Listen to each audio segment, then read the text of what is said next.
We provide you the platform to turn your dreams into reality. Give wings to your aspirations with KR Mangalam University. क्या Donald Trump America को फिर से महान बना रहे हैं या खुद ही उसकी जड़ें खोद रहे हैं? अमेरिका के राष्ट्रपति डोनाल्ड ट्रंप ने एक बार फिर दुनिया को अपनी टैरिफ नीति से चौंका दिया है। इस बार उनका निशाना बना है भारत, वो देश जिसे दुनिया आज चीन का सबसे मजबूत विकल्प मान रही है। ट्रंप ने भारत पर 25% तक का आयात शुल्क लगाने की घोषणा की है और साथ ही रूस से तेल और हथियार खरीदने के चलते कुछ कंपनियों पर प्रतिबंध भी लगा दिए हैं।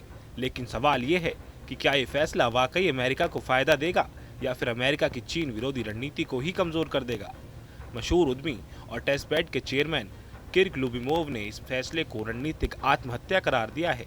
उनका कहना है कि भारत आज दुनिया की सबसे तेजी से बढ़ती अर्थव्यवस्था है और ऐसे समय में अमेरिका अगर उसे निशाना बनाता है तो ये सीधे तौर पर ब्रिक्स और चीन के खिलाफ उसकी अपनी रणनीति को कमजोर करेगा। और सच पूछा जाए तो इसमें तर्क भी है, क्योंकि अगर अमेरिका खुद टूथब्रश भी नहीं बनाना चाहता तो उसे भारत जैसे देशों की जरूरत तो पड़ेगी ही। भारत की स्थिति देखें तो बात और भी स्पष्ट हो जाती है। यूक्रेन युद्ध से पहले जो देश रूस से लगभग कोई तेल नहीं खरीदता था, आज वो उसका दूसरा सबसे बड़ा खरीदार बन गया है। सिर्फ तेल ही क्यों, भारत हथियारों की खरीद, फार्मा और टेक सेक्टर में भी अब खुद को वैश्विक ताकत के रूप में स्थापित कर चुका है। और ऐसे समय में ट्रंप की ये नीति भारत को तो प्रभावित करेगी ही, साथ ही अमेरिका की चीन को घेरने की बड़ी रणनीति पर भी पानी फेर सकती है।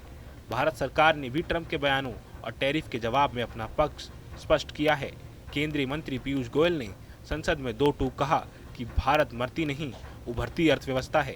उन्होंने आंकड़ों के जरिए बताया कि भारत अब वैश्विक ग्रोथ में 16% का योगदान दे रहा है, जल्द ही तीसरी सबसे बड़ी इकोनॉमी बनने की राह पर भी है। यानी भारत को कमजोर समझना या पीछे ढकेलना अब ना अमेरिका के हित में है और ना ही दुनिया के। अब एक नज़र अमेरिका की अपनी अर्थव्यवस्था पर डालते हैं। ट्रंप की टैरिफ नीति का असर अमेरिकी कंपनियों पर भी साफ दिख रहा है।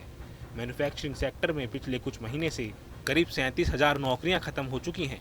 नए रोजगार के आंकड़े भी नीचे गिर गए हैं, जिसमें जून में सिर्फ 14,000 नई भर्तियां हुई, जो पिछले साल के औसत से बेहद कम है। इसके साथ ही जीडीपी ग्रोथ दर 1.3% तक गिर चुकी है। यानी ट्रंप का ये नारा मेक अमेरिका ग्रेट अगेन फिलहाल आंकड़ों में तो ढहता नजर आ रहा है। सबसे बड़ा सवाल अब ये है कि क्या अमेरिका एशिया में अपनी पकड़ खो रहा है? विश्लेषकों का मानना है कि भारत को ढकेलने में अमेरिका एशिया में चीन का विकल्प कमजोर कर रहा है। खुद किर्क लुबिमोव ने भी कहा है कि ट्रंप को कनाडा जैसे मित्र देशों के साथ मिलकर सहयोग की नीति अपनानी चाहिए थी, न कि टकराव की, क्योंकि दुनिया के देश दीर्घकालिक रणनीति से चलते हैं।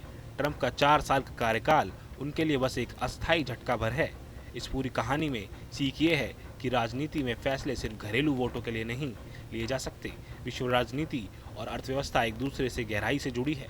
ट्रंप का आत्ममुक्त रवैया और टैरिफ आधारित आक्रामक नीति अगर ऐसे ही जारी रही तो न सिर्फ अमेरिका को नुकसान होगा, बल्कि वो अपने सबसे ज़रूरी रणनीतिक साझेदारों को भी खो देगा। और भारत जैसे उभरते राष्ट्र, जिन्हें आज पूरी दुनिया एक लीडर के रूप में देख रही है, उन्हें कमज़ोर करके अमेरिका खुद अपने पांव पर कुल्हाड़ी मार रहा है। अगर आपको ये वीडियो जानकारीपूर्ण लगा हो तो लाइक ज़रूर करें और ऐसे ही इंटरनेशनल जियोपॉलिटिक्स और इकोनॉमी से जुड़े वीडियोस के लिए चैनल को सब्सक्राइब करें। जहां भक्ति है हर शब्द में, कथाओं में छुपे हैं दिव्य रहस्य और ज्योतिष देता है जीवन को दिशा। धर्म से जुड़ी हर बातों को जानने के लिए हमारे चैनल स्तुति को सब्सक्राइब करें। चैनल पर जाने के लिए इस लिंक पर क्लिक करें।